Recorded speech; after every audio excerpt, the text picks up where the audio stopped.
let's welcome in our next guest, head coach of the New Jersey Devils, who are looking for their 14th straight win. Lindy Ruff, thanks for joining us. How are you? I'm well, gentlemen. How are you? You got the team in like bubble wrap or anything like that? Like, what do you do with them on an off day, getting ready for the Leafs? Well, we played a lot of hockey and we got a tough schedule, so we used today as a off day, lift day. Did a little video review and sent them home. And then the bubble wrap. Yeah. Lindy, been well documented. Those first two losses were, I think you guys gave up 10 goals. I don't have to remind you what the fans felt at that point. But then you polished 3 straight wins against Anaheim, New York, and San Jose. You lose to Washington, and then something special starts with a win over Detroit 6-2.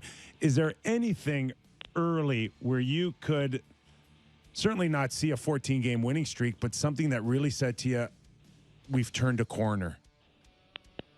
Well, I can just tell you we had a real good training camp. We had a good preseason.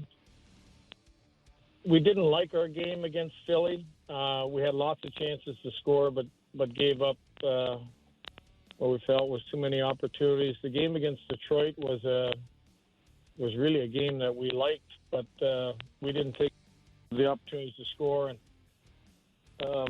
they got some fortunate and ended up that I felt we could have easily won. So, we really just stayed with the program.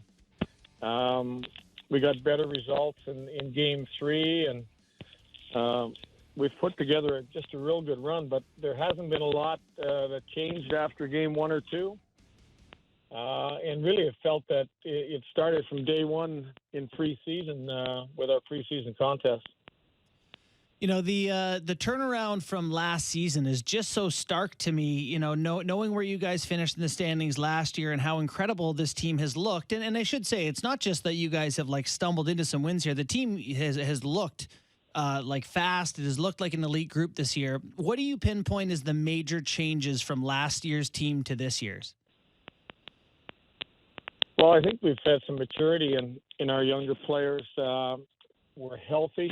We have both Hughes and Heischer are playing well up the middle, and the addition of Eric Paula has helped us. He's been great on both sides of the puck. I think we've got a line of McLeod, Bastion, and Wood that has a lot of speed, has been able to score his goals. So you look at the group up front, we've got good speed throughout 4 lines. We've got 4 lines that are scoring.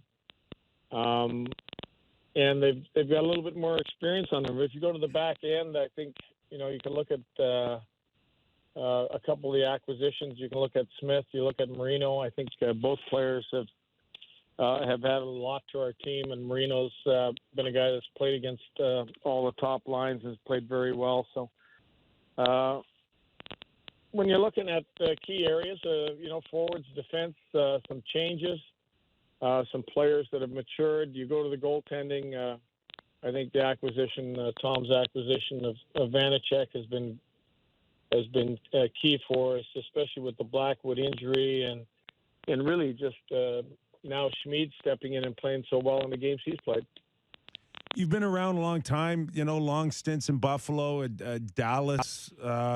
Does this team feel different to you in terms of what you have to work with? And it's not just necessarily, talented players, but maybe just more guys, more competitive guys. What is it that stands out to you? Well, I think, compete is a big word.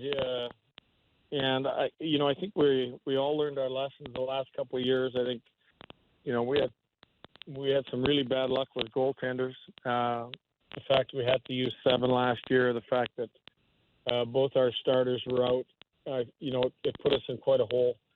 And I think everybody realizes that you need good goaltending. You need timely saves, big saves. And I think even through this stretch, we found a lot of different ways to win. And we've got big saves.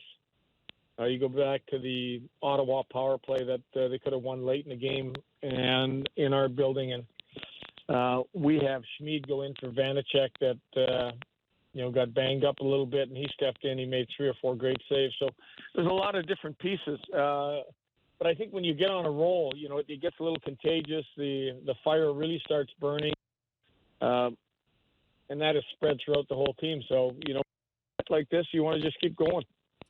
Looking at this group here, I just see a ton of speed, and I even look at the back end, and it seems like a fast group. I don't know that it seems like a big, heavy team, and I wonder, when you coach a team like this, do you say, okay, I'm going to coach to the roster and the talent I have, or do you try to shape them into a way you want to play regardless of who you have generally?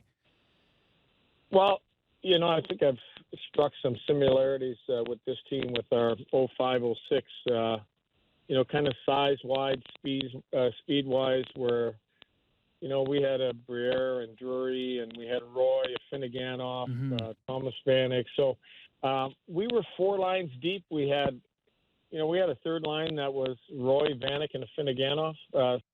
You look at a line like that means your roster is pretty deep, and we're scoring from all those areas. So you look at what we have right now. I think we're even just a little bit deeper with the fact that that line that's called the BMW line with McLeod and Bastion and Wood is a tough line to play against. And a Miles Wood, who he's got as much speed as anybody in the league, and Mike McLeod down the middle, who's been great on face-offs and has got good speed himself. So we got a lot of things that look similar to what I had way back to that team.